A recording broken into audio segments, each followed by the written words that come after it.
Célébrez l'Afrique qui gagne avec la gamme 100% fruitée sélection de Presea en suivant ce programme.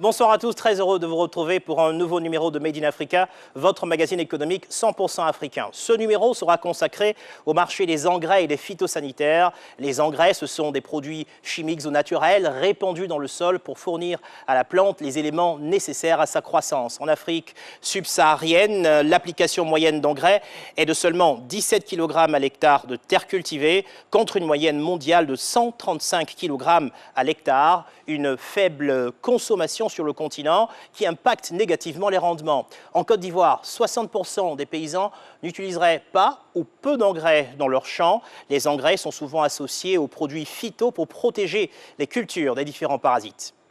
Au sommaire ce soir, enquête sur le marché des engrais en Côte d'Ivoire, un secteur concurrentiel avec la présence de multinationales qui a généré en 2020 100 milliards de francs CFA de chiffre d'affaires.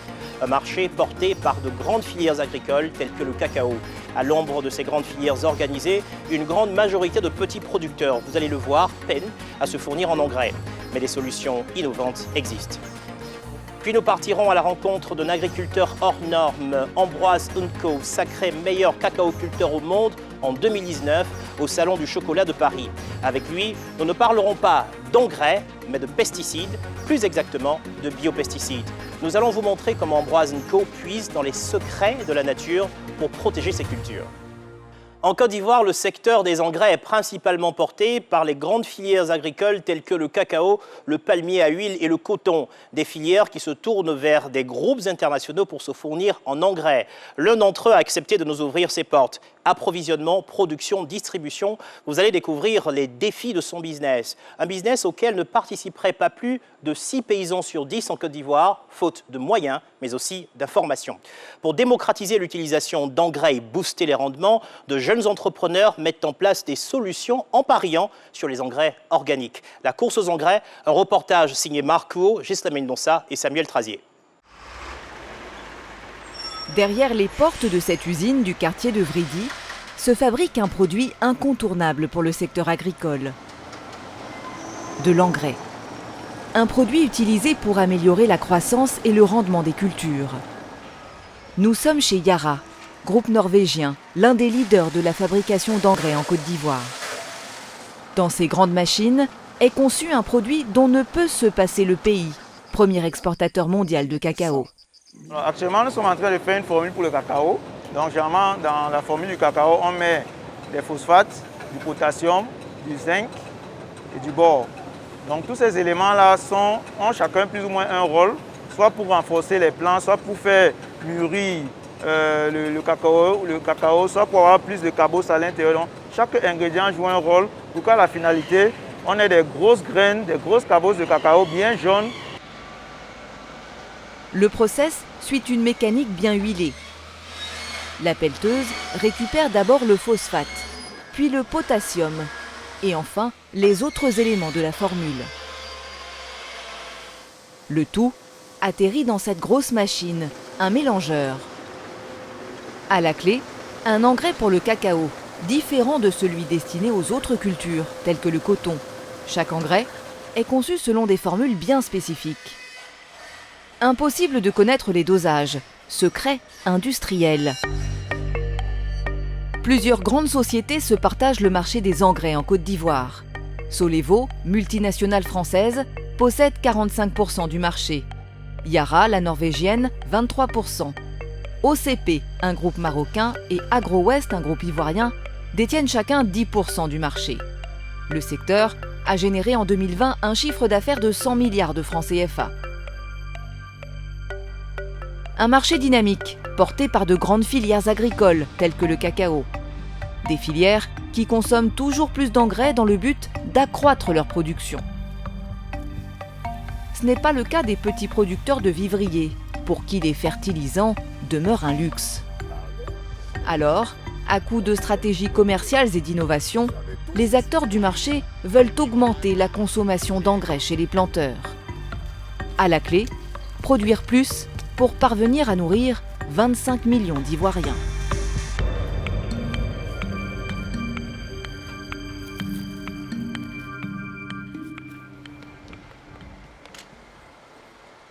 Retour dans l'usine du groupe norvégien Yara. Installé en Côte d'Ivoire depuis 2014, il produit un peu plus de 100 000 tonnes d'engrais chaque année. Tout d'abord, la matière première est réceptionnée dans cet entrepôt de 1000 mètres carrés. Vous avez reçu combien de tonnes ce matin? Présentement, nous sommes déjà en train de 200 tonnes. Directement depuis le bateau. Urée, phosphate, sulfate d'ammonium ou encore nitrate d'ammonium. Des éléments chimiques qui vont être mélangés pour produire de l'engrais. Il a fallu pour la plupart les importer des 4 coins du monde. 90% des matières premières sont importées et 10% sont achetées localement. Alors nous importons la plupart de ces matières premières parce qu'il n'existe pas localement d'usine de production de ces produits ici en Côte d'Ivoire. Nous allons chercher ces matières premières beaucoup plus en Europe et en Afrique du Nord ou en Chine. En 2020, Yara a importé 140 000 tonnes de matières premières et ce chiffre devrait augmenter. Si l'entreprise réalise de tels investissements, c'est pour satisfaire la demande du marché ivoirien et sous-régional. 80% de la production est vendue aux grandes cultures d'exportation comme le cacao, le coton ou le palmier à huile. Ce camion se prépare à rejoindre Soubré, zone stratégique de production du cacao. À son bord, 35 tonnes d'engrais, pour lesquels le client a déboursé 9 millions de francs CFA. Actuellement, on est full sur les clients cacao. Actuellement, l'affluence actuellement, c'est le cacao. Dans cet autre hangar de l'usine, des sacs d'engrais par centaines attendent d'être livrés à leur tour. Ils sont commandés par les puissantes filières du coton et du palmier à huile. Les cultures d'exportation restent encore les principaux consommateurs et clients. Pour la simple raison que c'est les cultures destinées justement à la vente, qui génèrent de l'argent pour les clients qui rachètent ces produits-là. Les géants de l'agro-industrie n'hésitent donc pas à investir dans l'achat de fertilisants, faisant ainsi les beaux jours d'entreprises comme Yara. Mais pour la majorité des petits producteurs dans le pays, acheter un sac d'engrais ne va pas de soi. C'est ce que nous explique Patrice Hannequin, expert du marché. Un sac d'engrais à 15 000 ou 16 000, 17 000 francs CFA, quand le revenu moyen d'un paysan est peut-être de l'ordre de, on va dire, 100 000 francs CFA, vous vous rendez compte que c'est un investissement important. Les filières qui portent la consommation des engrais, c'est les filières organisées. Le palmier à huile, le cacao, le coton, la banane, la canne à sucre, encore une fois, pour la bonne et simple raison que ces producteurs-là savent qu'ils vont pouvoir vendre. Okay ? Ils vont pouvoir vendre et en général, ils ont déjà une idée du prix auquel ils vont pouvoir vendre plus tard. Alors que quand vous êtes un producteur de maïs ou de manioc ou de culture maraîchère, vous ne savez pas à quel prix vous allez vendre. La majorité des paysans n'utiliseraient pas ou peu d'engrais dans leurs champs. Conséquence, faute de rendement suffisant, la Côte d'Ivoire est obligée d'importer de nombreux produits maraîchers pour satisfaire la consommation locale. Afin d'inverser la tendance et accroître leur chiffre d'affaires, les commerciaux des multinationales de l'engrais prennent d'assaut le terrain. Ce matin, dans les environs de Beaunois, Souleymane Diané, commercial chez Yara, a rendez-vous avec un producteur d'ananas. Cette année-là, tu as fait combien de tonnes comme ça? Bon, cette année, je suis à 250 tonnes. 250 tonnes. Si c'est trop rempli, ça va baisser. En 5 ans, ce producteur est parvenu à doubler sa production. Et quand on lui demande le secret de sa réussite... C'est l'engrais là qui fait tout ça là. S'il n'y a pas d'engrais là, rien ne peut marcher comme ça. Donc c'est l'engrais qui fait que moi je connais la valeur d'engrais. Donc à tout moment, je n'ai pas peur d'engrais. Je mets l'argent d'engrais, je me retrouve. Je sais qu'engrais est important. Les bons rendements de Haïté en ont fait l'un des planteurs les plus admirés de la région. À tel point que Yara l'a placé au cœur de sa stratégie commerciale. En échange de réductions sur ses achats, Haïté doit prêcher l'évangile de l'engrais auprès des autres producteurs. C'est quelqu'un que les autres planteurs regardent. Ils veulent faire comme lui parce qu'il a réussi dans l'agriculture. Donc, avec lui, qu'on arrive à établir un système, un programme de fertilisation, les autres planteurs suivent facilement. L'enseigne vend, mais forme aussi aux bonnes pratiques. Car bien souvent, ces engrais, les paysans ne savent pas comment les utiliser. Tu vois ici à Haïté, elle a mis de l'engrais, ça a touché l'ananas même. C'est entré à l'intérieur. Ça, c'est pas bon. Donc quand ils vont faire, il faut bien suivre. Il faut qu'elles mettent l'engrais par terre ici. C'est la terre qu'on met l'engrais.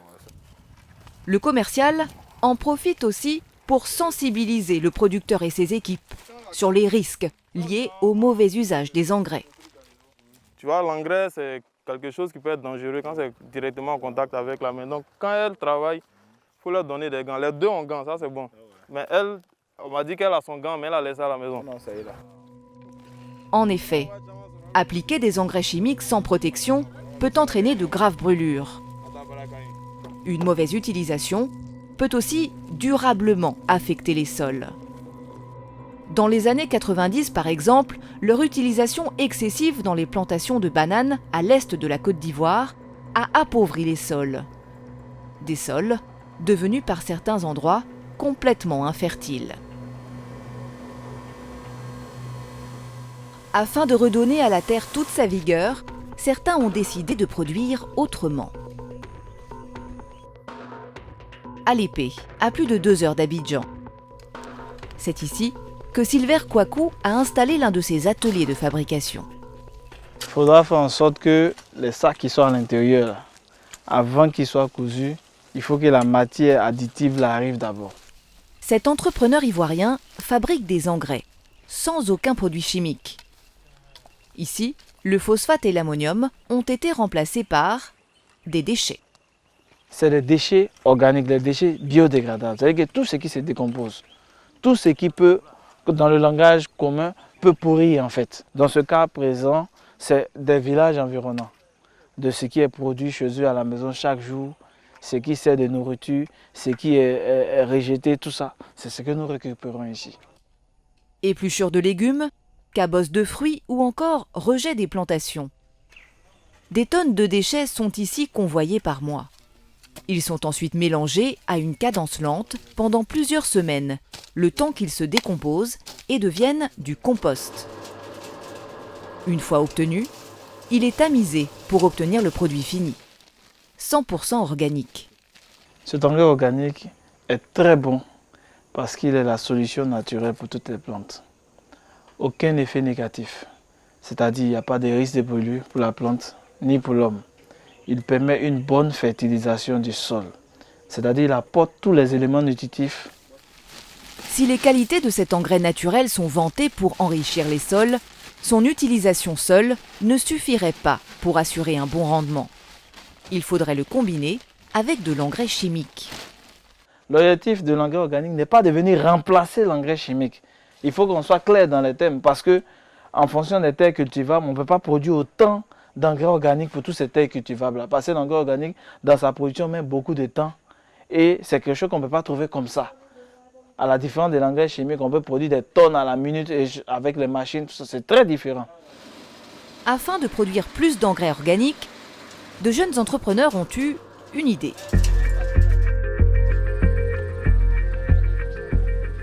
Daloa, à plus de 300 km d'Abidjan. Dans un quartier de la ville, une jeune start-up est en plein travail. Encore étudiants en sciences naturelles à l'université, 5 jeunes Ivoiriens de 25 ans ont développé une application pour apprendre aux planteurs à fabriquer leur propre engrais organique. Démonstration. Donc directement quand ils rentrent ici par exemple, voilà.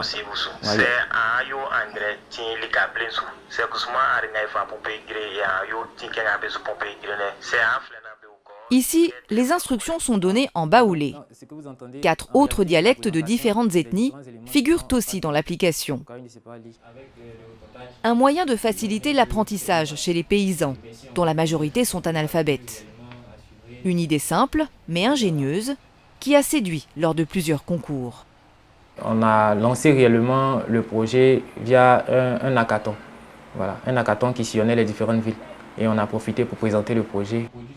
Grâce à cet hackathon et à d'autres récompenses, les jeunes entrepreneurs ont remporté environ 10 millions de francs CFA. Une somme qui leur a permis de propager leur innovation jusque dans les villages les plus reculés du centre-ouest de la Côte d'Ivoire. Bonsoir. Cet après-midi, direction Mbayakro, à 15 km de Daloa. Les jeunes étudiants ont réuni les maraîchers du village. Nous avons pensé à vous, nos parents. Nous savons que vous cultivez la terre et vous avez besoin des produits de qualité. Tous ensemble, vous allez fabriquer vous-même votre propre engrais. Blawaka. Monsieur Amani est choisi dans l'assistance, car il est l'un des seuls à posséder un smartphone. Donc tu vas appuyer dessus. Voilà. Donc toi tu parles quelle ethnie? Baoulé. Est-ce que tu as compris le baoulé ici? Ils ont dit quoi? Voilà. Donc tu vas appuyer sur le côté baoulé. Il va ensuite retranscrire dans son propre langage la méthode aux autres agriculteurs. Mes chers frères planteurs, pour faire notre engrais, après avoir nettoyé cet espace, je vais le quadriller avec 4 bois de la même mesure. Je vais ensuite les fixer dans le sol.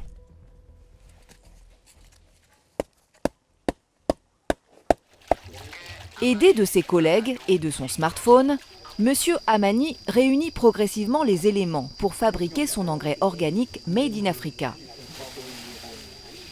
Des feuilles sèches de cacao, du bois, de la terre ou encore de la cendre. De la matière première récupérée au village. Cette application a également une portée sociale. Voilà, donc on se rend compte que ici, rien ne se jette. Voilà, la peau de banane qui était jetée autrefois va rentrer dans la fabrication. Donc le parent même qui n'a pas assez de moyens peut facilement produire quelque chose d'efficace pour sa culture. Dans le développement de son application, la start-up fait face à un défi. La majorité des planteurs ne possèdent pas de smartphone. Pour l'instant, l'application compte un peu plus de 400 planteurs. Elle est 100% gratuite.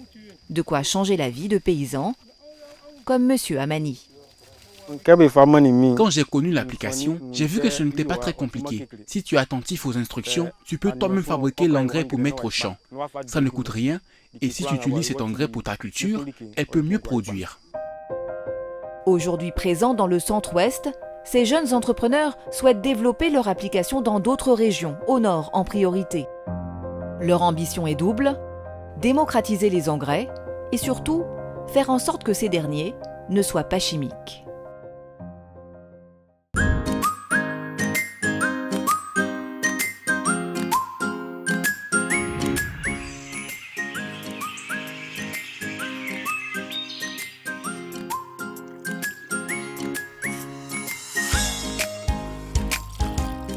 Presséa a sélectionné pour vous les meilleurs fruits pour faire son jus 100% fruits. Sans sucre ajouté, vous apporte une énergie 100% naturelle pour toute la famille. Presséa, vivez 100% fruité. Retour sur le plateau de Made in Africa et pour débattre ce soir, j'ai le plaisir d'accueillir Benson Yankouri, président de CropLife Côte d'Ivoire, Patrice Hannequin, spécialiste du marché des engrais au Centre international pour le développement des engrais IFDC, et Thibaut Martin, chercheur en agroécologie au CIRAD. Bonsoir messieurs et bienvenue. Bonsoir. Alors, dans ce reportage, on a entendu parler d'urée, de phosphate, de sulfate d'ammonium. Alors, ces éléments sont-ils indispensables aujourd'hui à la bonne croissance des plantes? Question pour vous, Yankouri, oui. Effectivement, ces éléments sont indispensables à la croissance des plantes, mais il n'y a pas que ça. Oui, mais chacun joue un rôle. Absolument. Par exemple, l'urée et le phosphate, ça joue quel rôle, par exemple? L'urée, c'est pour la croissance des plantes. Le phosphate, c'est pour la multiplication racinaire. Docteur Martin, alors, le sulfate d'ammonium, par exemple, ça joue quel rôle? En fait, c'est tous ces éléments nutritifs qu'il va y avoir dans les engrais chimiques sont les éléments de base pour la croissance des plantes. Tous sont importants. La plante, normalement, va les trouver dans le sol, dans la matière organique, mais c'est vrai que quand on va les apporter de façon minérale, c'est directement des minéraux qui vont être assimilables par les plantes. Mais comme l'a dit M. Benson, ça ne suffit pas. Comme nous, dans notre alimentation, il faut qu'elle soit diversifiée, il faut qu'on ait une multitude de micro-éléments pour être en bonne santé. On aura peut-être l'occasion d'en parler, mais parlons déjà du marché. On parle de 100 milliards de chiffre d'affaires, je dirais, en Côte d'Ivoire sur le marché des engrais. Est-ce qu'on peut parler, Patrice Anka, de marché dynamique? Alors un marché dynamique en Côte d'Ivoire, oui, relativement stable d'ailleurs dans la région, qui connaît des hauts et des bas beaucoup plus différents que ce qu'on voit en Côte d'Ivoire. On est aux alentours entre 280 et 350 000 tonnes. Probablement, on aurait besoin de beaucoup plus de nutriments pour pouvoir produire et exporter autant qu'on voudrait. Mais c'est un marché qui est dynamique et qui est en train de se diversifier et qui est en train de devenir de plus en plus compétitif. De plus en plus. Il n'est pas suffisamment compétitif, selon vous? Il devient de plus en plus compétitif et il y a de nouveaux entrants avec de nouvelles techniques, avec de nouveaux produits. Il y a une diversification aussi de l'utilisation dans les différentes cultures. Donc c'est un marché très intéressant pour beaucoup d'entreprises. Oui. Alors, on l'a vu quand même, les matières premières les éléments sont importés. D'Europe, d'Afrique du Nord, avant d'être mélangés sur place, ces éléments chimiques-là. Alors, est-ce que ça représente un coût important concrètement pour les entreprises? La question vous est adressée. Merci. Absolument. L'importation des matières premières représente plus des 2/3 des investissements à faire. Oui. C'est énorme, mais c'est une valeur qu'on pourrait capter en produisant sur place. Est-ce que c'est possible? Pourquoi? Oui, Patrice Anka, pourquoi on ne produit pas sur place? D'accord, tout simplement parce que les matières premières, pour pouvoir fabriquer des engrais conventionnels, ne sont pas disponibles sur place. Ce sont des investissements très lourds. Au Nigeria, Dangote vient juste de mettre en route une unité de production durée. C'est un investissement de 2 milliards de dollars. 2 milliards de dollars. À comparer avec les 100 milliards de francs CFA On n'est pas sur les mêmes échelles. On n'est pas sur les mêmes échelles. Et malheureusement, on ne trouve pas tous les éléments sur place pour pouvoir les transformer en engrais, quel que soit le type d'engrais d'ailleurs. Alors, il y a quand même un risque d'insécurité alimentaire si on ne produit pas suffisamment. Et donc, il faut nourrir suffisamment la plante pour améliorer son rendement. Il se trouve que les filières qui portent aujourd'hui le secteur des engrais, c'est le cacao, c'est les filières d'exportation. Le cacao, le coton, voilà. Alors, le palmier à huile. 60% des agriculteurs, malgré tout, n'utilisent toujours pas les engrais. D'après vous, pourquoi ? Nos producteurs, comme l'a dit Annequin tout à l'heure, touchent autour de 100 000 francs en moyenne pour un sac d'engrais à peu près à 15 000 francs. Il faut en mettre 3 ou 4. Et vous voyez que ça grève sérieusement ses revenus. Du coup, ils préfèrent naturellement cultiver sans engrais. Ouais. Et deuxièmement, il y a aussi le manque d'information. Qui peut être l'élément le plus important qu'il faut peut-être. Parce que s'il a l'information, il n'aurait pas 100 000 francs de revenus. Il aurait beaucoup plus, parce qu'il produirait beaucoup plus, comme on l'a vu dans le reportage. Alors est-ce que concrètement, dans le secteur des engrais, c'est la guerre de la distribution? Est-ce qu'il y a une vraie guerre? Voilà. Patrice Anka, vous êtes en train de réfléchir, je pense que vous avez un élément de réponse pour moi. Le problème, c'est plutôt la guerre à la sous-utilisation des engrais. Vous l'avez noté en début de reportage. Il y a un marché captif. Pas vraiment, hein, pas vraiment. Et je dirais encore une fois, la compétition et la concurrence, c'est bon pour tout le monde. Hein. Je pense que tout le monde s'y retrouve. Une guerre, oui, il faut aller chercher des clients. Mais il faut surtout développer le marché avant de vouloir essayer de tous vendre aux mêmes producteurs. Ouais. Docteur Martin, c'est quoi aujourd'hui les vrais enjeux pour la sécurité alimentaire? En fait, c'est un problème qui est mondial. Ça veut dire qu'effectivement, si on peut apporter des engrais chimiques à nos plantes, mais il ne faut pas oublier la matière organique qu'il y a dans le sol. Donc ça a été le réservoir sur lequel on a bâti toute l'agriculture depuis 50 ans. On a apporté en plus des engrais chimiques, ce qui a favorisé la productivité des plantes, hein, indiscutablement. Mais entre-temps, les terres se sont appauvries. La matière organique, petit à petit, a disparu des sols. Donc on peut apporter toujours plus d'engrais chimiques. Mais il est important de reconstituer cette matière organique des sols. Et là, dans votre reportage, il y a un entrepreneur ivoirien qui décide de réutiliser des déchets organiques. C'est vraiment une voie qu'il faut explorer. En plus, c'est local, ça crée de l'emploi. Et puis, ça apporte tout un tas d'éléments nutritifs. Alors, après, il faut voir, hein, il y a tout un tas de déchets végétaux qui ne sont pas utilisés en Côte d'Ivoire et qui sont là, des déchets de bois, des déchets de coque de cacao, des déchets qui peuvent être remis dans le sol et apporter de la matière organique. Alors, donc, trop d'engrais chimiques détruit le sol. En fait, ce n'est pas trop d'engrais chimiques, c'est que de ne pas apporter de la matière organique au sol fait que petit à petit, on l'épuise. Alors, on compense cette matière organique qui vient d'où? Qui vient des forêts qu'il y avait avant et qui s'étaient accumulées pendant des centaines et des milliers d'années. Et ça, une fois qu'on l'a épuisé, donc l'engrais chimique, lui, va compenser. Mais ça ne suffit pas. Pour revenir sur ce que disait Dr Thibault Martin, si on ne nourrit pas suffisamment les sols avec des matières organiques, les sols s'appauvrissent. Alors, comment vous réagissez à ça? Nos producteurs ont besoin de formation, en guillemets, d'éducation. Leur porter l'information pour qu'ils puissent rapporter de la matière organique et ne pas utiliser uniquement que de l'engrais chimique minéral. Vous avez quand même une responsabilité sociétale. Vous procédez à des formations justement de vos agriculteurs, des planteurs, pour non seulement les initier à la bonne utilisation des engrais chimiques, mais également de les guider, les coacher pour pouvoir ajouter ou utiliser des engrais organiques. C'est quoi votre procédé aujourd'hui? Aujourd'hui, notre procédé, c'est de former tous les utilisateurs de produits phytosanitaires, d'engrais. Nous avons en notre sein, au niveau des différentes entreprises, nous avons des cellules, nous avons des services formation. Donc tous les utilisateurs, ceux qui viennent acheter et même ceux qui n'achètent pas, nous allons vers eux.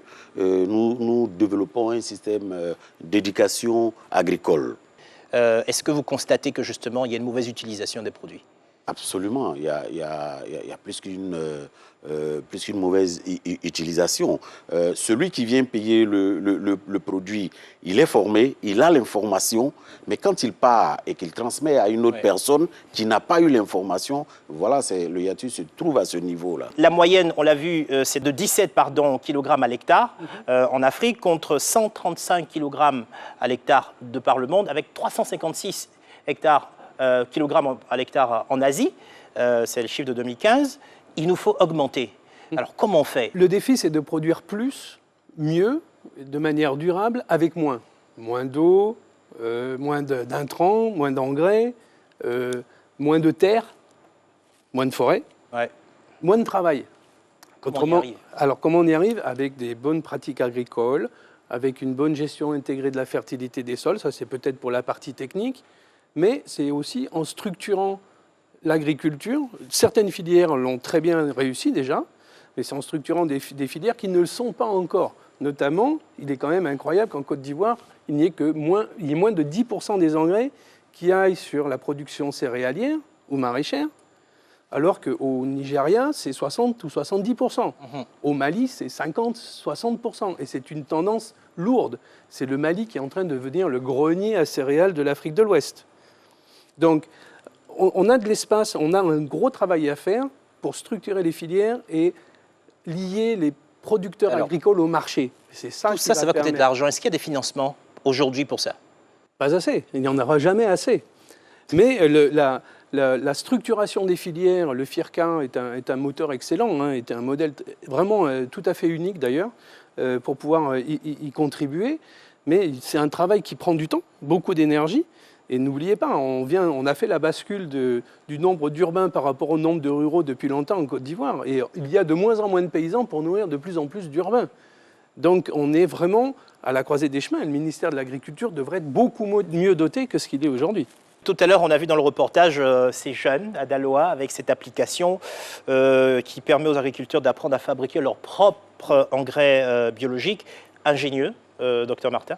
Ah oui, absolument. Et justement, ça montre que, c'est une source d'emploi, On voit ces jeunes qui ont développé ces techniques, qui sont développées un peu partout par ailleurs, mais ils l'ont développé à l'endroit où ils se trouvent. Et puis on voit d'autres jeunes qui développent des outils technologiques. Alors certes, évidemment, tout le monde n'a pas encore un smartphone, mais demain, tout le monde en aura. On a vu le développement du téléphone portable en Afrique, il a été beaucoup plus important que dans le reste du monde. Pourquoi? Parce qu'il a rendu des services extraordinaires. Donc peut-être demain, tout le monde aura un smartphone, mais en quoi qu'il en soit, on voit bien que c'est en plus intergénérationnel. Et puis ça donne envie aux jeunes de se mettre dans l'agriculture, parce que c'est un peu ce dont souffre l'agriculture ici.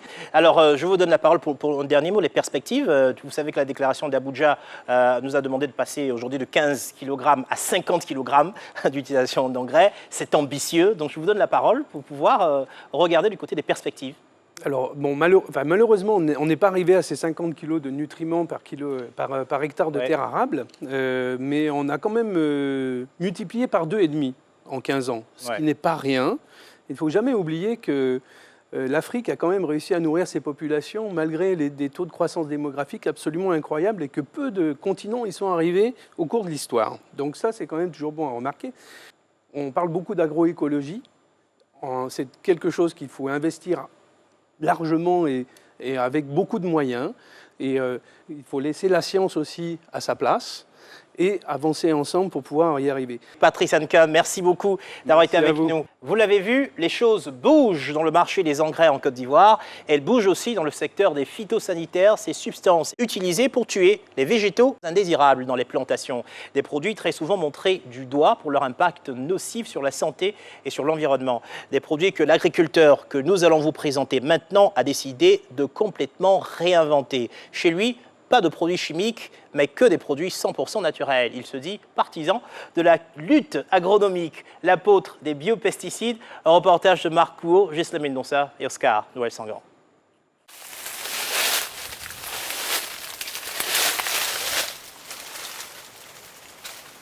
Ah, ça tombe bien. On a un très beau nid ici.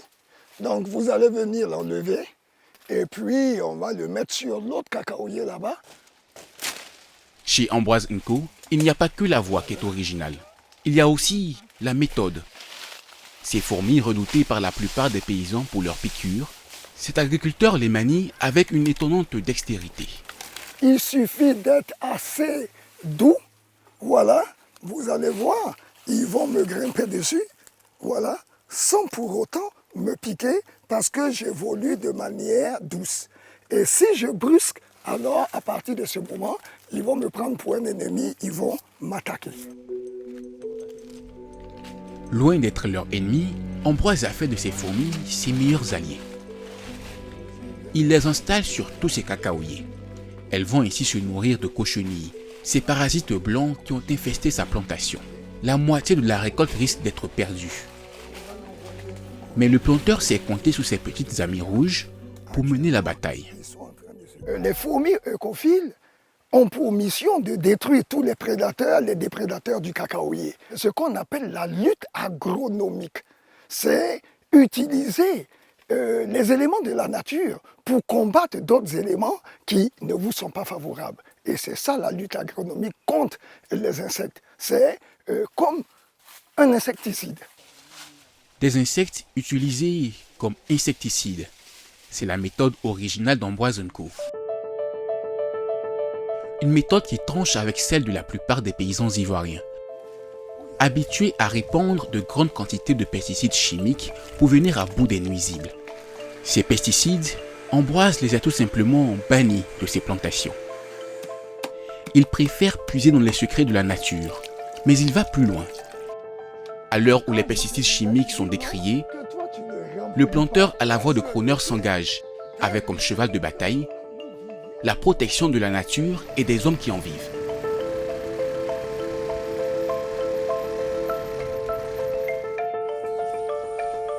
Sous le ciel d'Azaguié, à 1 heure d'Abidjan, Ambroise & Co règne sur une plantation de 30 hectares.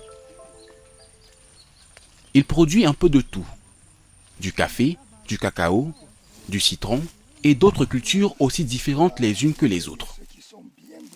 Au milieu de ce qu'il appelle son jardin d'Éden, le planteur a installé un petit laboratoire. Esaïe dépose la bâche sans qu'il y ait de poussière dedans. Voilà. Il faut mettre le rondin de bois qui va servir à découper. Sous ce modeste abatam, à l'aide d'instruments rudimentaires, Ambroise & Co et sa jeune équipe fabriquent tous les pesticides nécessaires pour protéger ses plantations. Des pesticides naturels comme celui-ci, faits à base de feuilles de nîmes. Par exemple, au Brésil, les nimiers sont plantés comme répulsifs dans les plantations autour des habitations pour chasser les insectes. Les autres insecticides de synthèse vont tuer les insectes, mais les œufs restent et vont éclore. Donc on a toujours le même cycle qui recommence. Mais avec les feuilles de Nîmes, non seulement les adultes vont mourir de faim, mais leurs œufs seront également détruits. Avec ces feuilles de Nîmes concassées mélangées à de la citronnelle, Ambroise conçoit une étrange mixture. Il obtient un puissant répulsif pour combattre les insectes. Et ce n'est pas le seul. On a différents types de pesticides. On a par exemple aujourd'hui les insecticides que nous fabriquons à base de feuilles de tabac, mais également du piment. Nous faisons également des herbicides issus des produits qu'on utilise dans nos cuisines, le vinaigre blanc, l'huile de savon et autres. Donc on a tout dans la nature pour développer notre agriculture. On n'a pas besoin de recourir aux produits chimiques. Du haut de ses 60 ans, cet aventurier de la vie a découvert tous les secrets de la nature lors de voyages à travers l'Afrique et l'Europe et à travers des ouvrages de biologie. Après la fabrication, place à l'application des pesticides dans les champs. Mais avant cela, Ambroise se livre à un petit rituel. C'est une très bonne odeur de cacao et avec le cabas, ça sent du cigare. On a l'impression d'avoir un Davidoff numéro 2 devant le nez. Voilà, c'est super. Si le planteur n'est pas peu fier de ses pesticides aux arômes naturels, il reste largement insuffisant pour protéger toute l'étendue de sa plantation. En effet, le producteur fabrique environ 50 litres de biopesticides par an. Il lui faudrait en produire 76 litres afin de couvrir ses 30 hectares de plantation. Alors Ambroise est obligé d'importer certains pesticides biologiques du Brésil ou encore de Malaisie. 26 litres en tout, achetés 650 000 francs CFA, soit 2 à 3 fois plus cher qu'un pesticide chimique.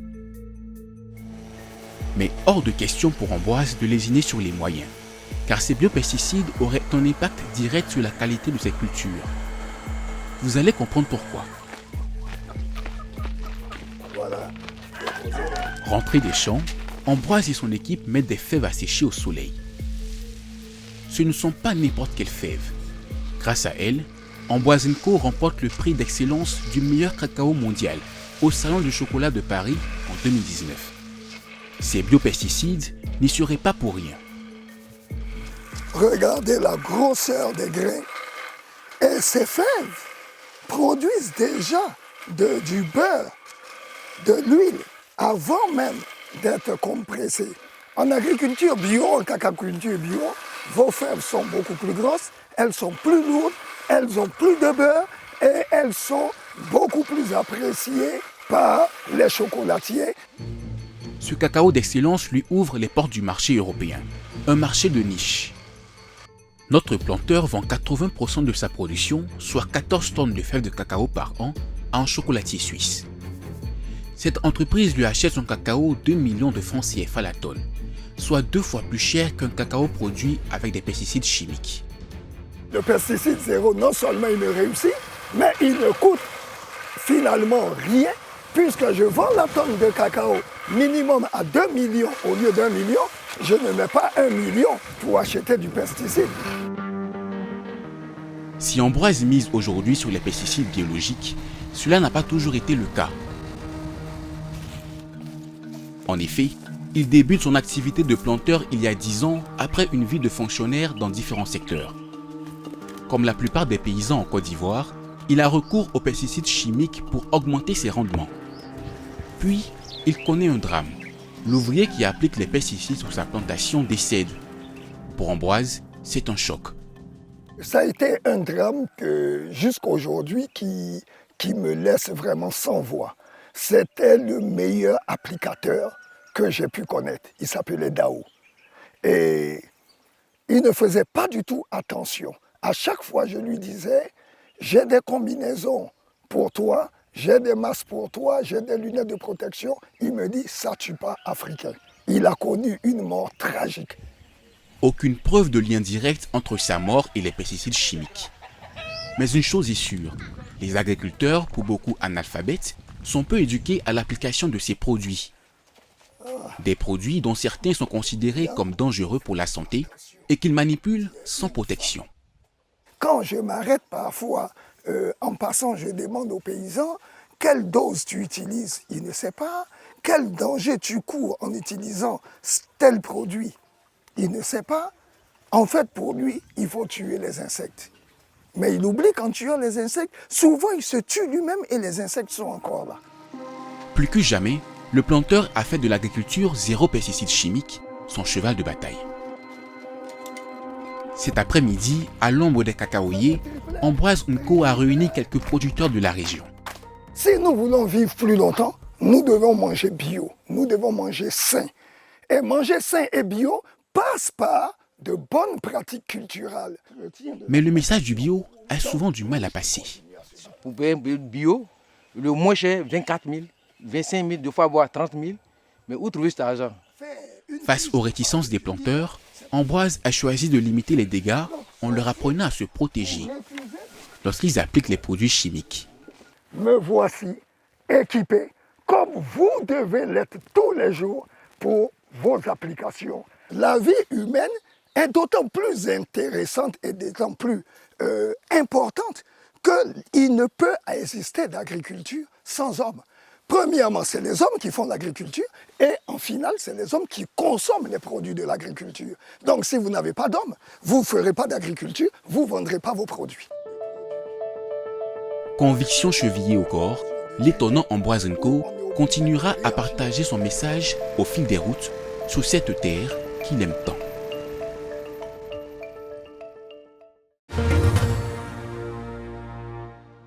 Alors j'accueille le professeur Kwadio Georges, coordonnateur du projet PSI, projet de gestion des pesticides obsolètes en Côte d'Ivoire. Bonsoir.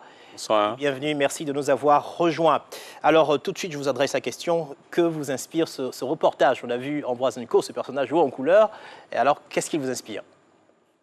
Ben, il l'a peut-être pas dit, mais M. Ambroise Nko est celui-là même qui nous a permis de mettre en œuvre une des composantes qui nous était chères dans ce projet. Notamment la promotion des alternatives aux pesticides de synthèse. Et avec M. Nko, on a vécu une belle aventure et ce reportage montre qu'il est possible de rêver d'une agriculture durable avec l'utilisation des biopesticides. Alors, Benson, c'est quoi votre réaction? Nous sommes très à l'aise au niveau de notre structure. Nous avons une ferme expérimentale où nous essayons du bio, du raisonné et du conventionnel, ce qu'on appelle pesticides. On a près de 28 millions de personnes à nourrir en Côte d'Ivoire. Il faut pouvoir utiliser des produits qui nous permettent d'atteindre certains rendements en justement veillant à l'innocuité de ces produits. Vous y travaillez? Nous y travaillons et nous sommes aujourd'hui à un niveau naturellement accepté et acceptable parce que tous les produits vendus sont homologués par l'État de Côte d'Ivoire.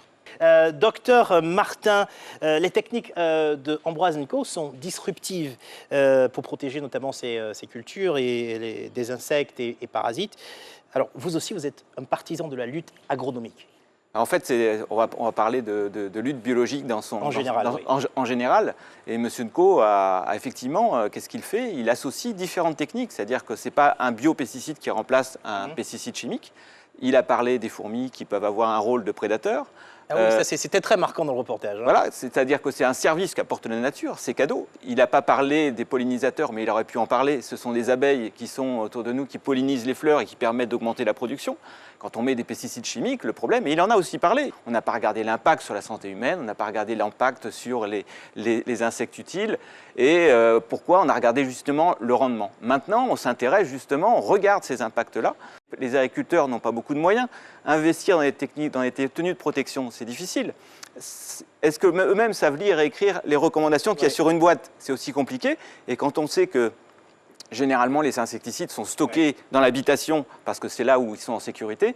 Ça pose question sur la valeur de la vie d'un homme et d'une femme, sur les techniques agronomiques qu'on utilise. Est-ce qu'aujourd'hui, vous travaillez sur les biopesticides, est-ce qu'on a des résultats qui puissent passer à l'échelle parce qu'on a quand même un problème de quantité Alors après, de quoi on parle? C'est vrai qu'il y a une différence entre les cultures industrielles et les cultures vivrières qui sont sur des plus petites superficies. C'est ce que Donc vous là, disiez. voilà, nous, c'est plus facile de travailler sur des petites superficies, en particulier chez les producteurs maraîchers, pour qui c'est plus facile pour eux d'utiliser des biopesticides, comme monsieur le professeur Kouadio l'a dit.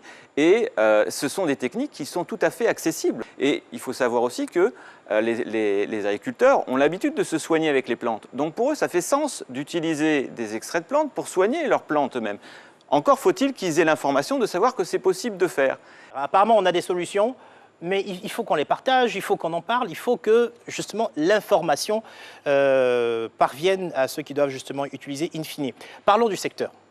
Du secteur des phytosanitaires. On a vu que la plupart des agriculteurs utilisent donc des phytosanitaires chimiques. Combien pèse aujourd'hui, selon vous, le secteur? Aujourd'hui, le secteur du phyto en Côte d'Ivoire, c'est 209 milliards. 209 milliards. De francs CFA.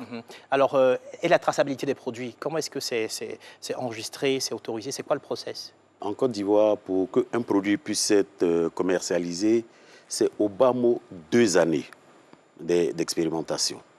Expérimentation en laboratoire, expérimentation en champ, en ferme expérimentale. Tous ces process-là sont validés après des tests de leur impact sur l'environnement et sur l'homme. Voilà. Et quand le produit il sort, il y a toujours un suivi. Aujourd'hui, il y a des molécules qui sont retirées chaque année.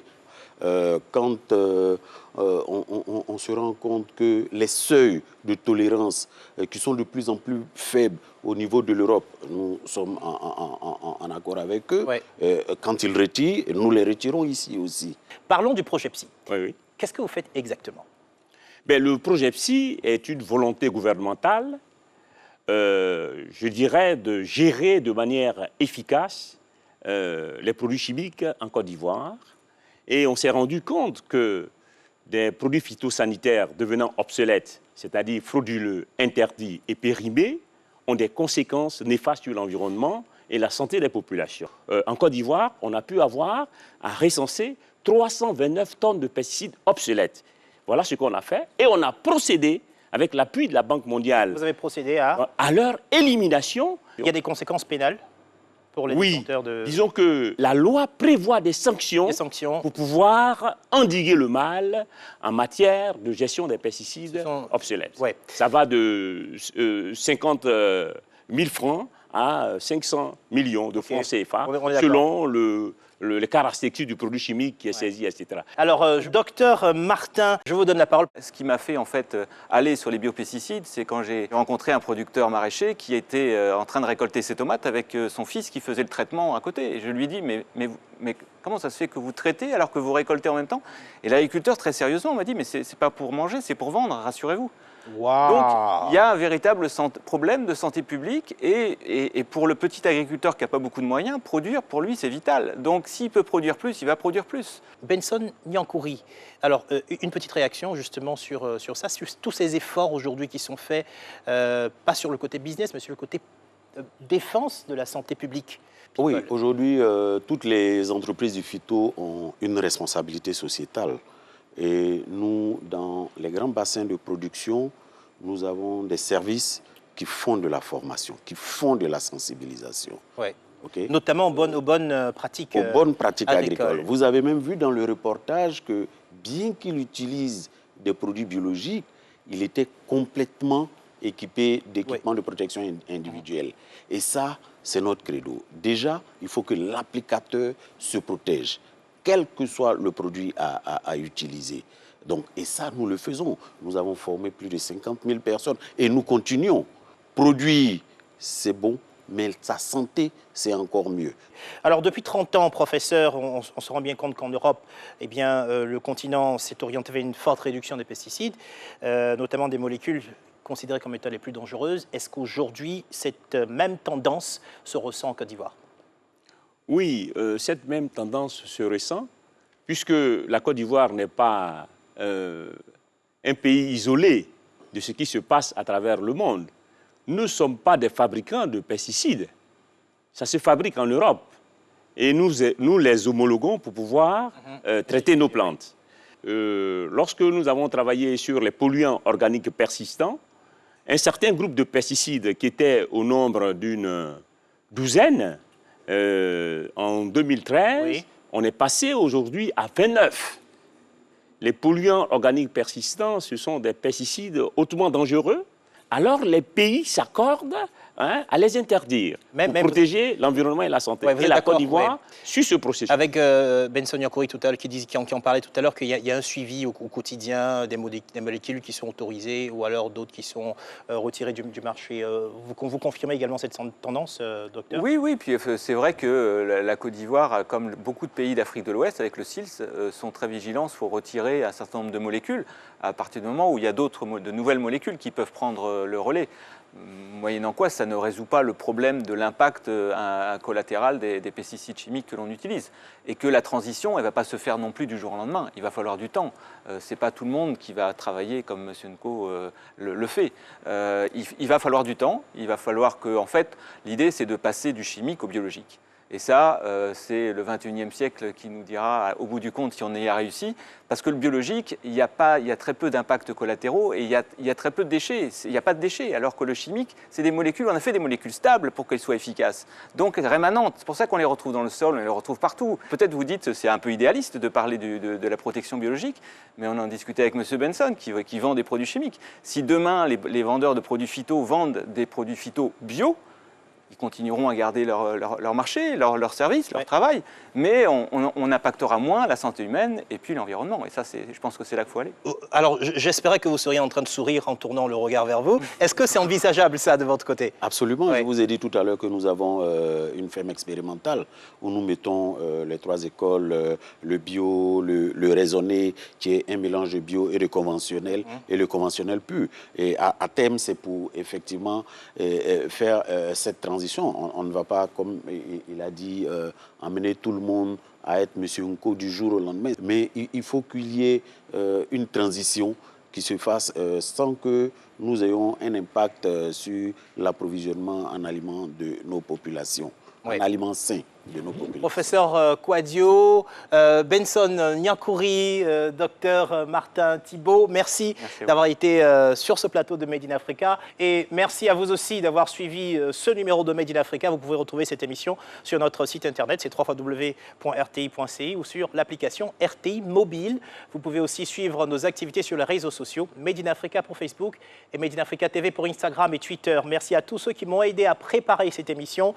Merci aux équipes de production d'Éléphant Africa. Merci aux équipes de la RTI pour la réalisation. Je vous donne rendez-vous dans 2 semaines pour un tout nouveau numéro de Made in Africa. En attendant, je vous souhaite une bonne suite de programmes sur RTI. Vous avez suivi ce programme avec la gamme 100% fruitée, sélection de Pressia.